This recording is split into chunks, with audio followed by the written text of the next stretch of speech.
Ganda. Malinaw ng tubig. Ito. Woo!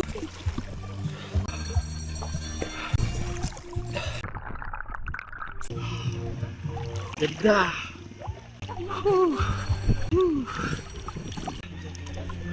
Camp Comino dito sa San Narciso, Zambales. Yung tubig dito galing sa bukal, guys. Kumbaga dito nagsisimula yung tubig sa buong San Narciso.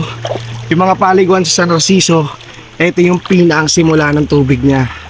Check out nyo to, Camp Comino, San Narciso, Zambales. Budget friendly, affordable, highly recommended para sa inyong lahat. Maraming salamat sa panonood ng mga video ko. Hanggang sa susunod na vlog. Yeah!